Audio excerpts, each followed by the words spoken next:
महाराष्ट्र में जैसे जैसे विधानसभा चुनाव नजदीक आ रहे हैं वैसे वैसे एनडीए के अंदर की दरारें और अच्छे तरीके से देखती नजर आ रही है।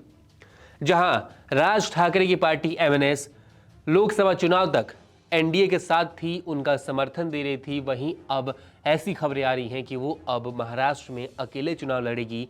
एक या दो सीटों पर चुनाव नहीं लड़ेगी, पूरे 225 सीटों पर चुनाव लड़ने का उन्होंने ऐलान कर दिया है। महाराष्ट्र में 288 सीटें हैं। 288 सीटों में से राज ठाकरे ने कहा है कि हम 225 सीटों पर चुनाव लड़ेंगे। कई सारी तल्खियों की खबरें सामने आई थी।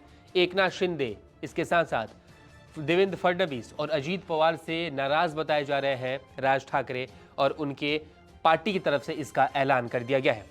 यही नहीं, हम आपको बताते हैं कि महाराष्ट्र नवनिर्माण सेना नेता प्रकाश महाजन ने कहा है कि उनकी पार्टी राज्य विधानसभा चुनाव में 200 से 225 सीटों पर उम्मीदवार उतारेगी। महाजन ने एक समाचार चैनल से बात करते हुए कहा कि एमएनएस जाति आधारित आरक्षण के खिलाफ है और उसका मानना है कि इस तरीके के लाभ वित्तीय मापदंडों के हिसाब से दिया जाना चाहिए।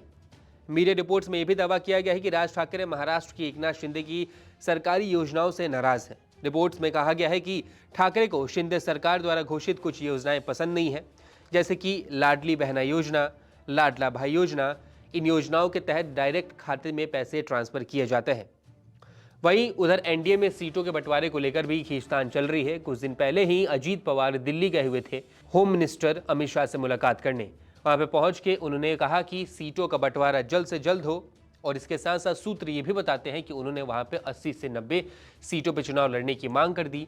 इसके अलावा उन्होंने इस बात की भी मांग कर दी कि पिछले विधानसभा चुनाव में जितनी सीटें एनसीपी जीती थी, यानी 54 सीटें एनसीपी जीती थी, उन सभी सीटों पे वो उम्मीदवार अपने उतारना चाहते हैं। इसके अलावा उनकी नज़र पश्चिमी महाराष्ट्र, मराठवाड़ा और उत्तर महाराष्ट्र की उन 20 सीटों पर भी है जहां वो कैंडिडेट्स उतारना चाहते हैं। अब ऐसे में सीटों के बंटवारे की खींचतान, इतनी ज्यादा पार्टियां, उसके बाद से एमएनएस का अलग होना एनडीए को विधानसभा चुनाव में कितनी चोट पहुंचाएगी, ये देखने वाली बात होगी।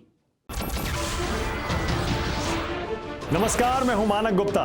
अगर आपको हमारा ये वीडियो पसंद आया हो तो इसे लाइक और शेयर जरूर करें, और हां, हमें सब्सक्राइब और फॉलो करना ना भूलें ताकि आप देश और दुनिया की कोई खबर मिस ना करें।